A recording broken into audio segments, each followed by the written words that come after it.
আরিয়ানের সাথে। আরিয়ান, তোমার মন খারাপ নাকি? না, তাহলে একটু হাসি মুখে থাকো। তুমি কি বলতে চাইছিলে বলো। আমি আমি বলতে চাইছি যে অ্যানিমালসদের সম্পর্ক। বলো। একটা হচ্ছে যে যেটা আমরা একটা দেখছিলাম যে কুকুরটা, ওটা ছিল ব্যাকবোন কুকুর, যেটা ছিল মানে হচ্ছে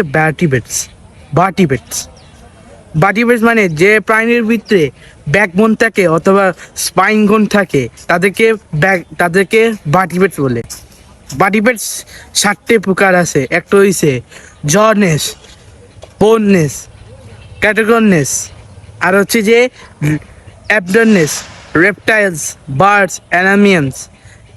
এই 7টাই হচ্ছে যেগুলা ব্যাকবোন থাকে অথবা চোয়াল আছে, হাড্ডি শক্ত থাকে, যেগুলার মাছ।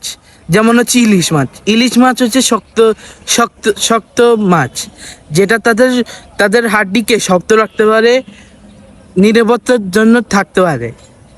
আর হচ্ছে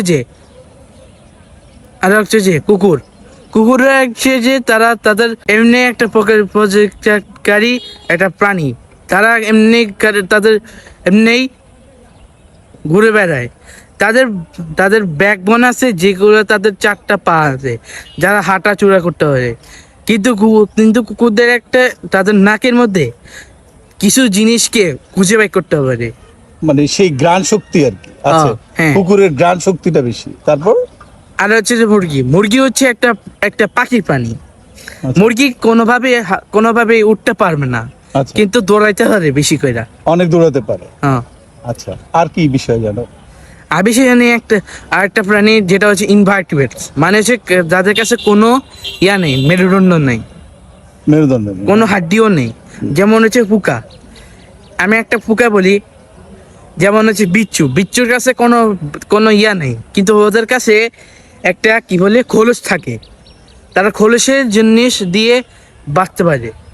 মানে খোলসের সাহায্যে তারা চলাফেরা করতে পারে। হ্যাঁ। আর খোলস না থাকলে সে চলতে পারতো না। হ্যাঁ। আর কি বিষয় জানো? আর হচ্ছে যে বলো। আরেকটা হচ্ছে যে শামুকরা কোনো ভাবে মুভ করতে পারে না, কিন্তু তাদের ভিতরে যেটা আছে এটা একটা শেলের মধ্যে আছে অথবা খোলসের ভিতরে থাকে, ওরা শক্ত একটা খোলস।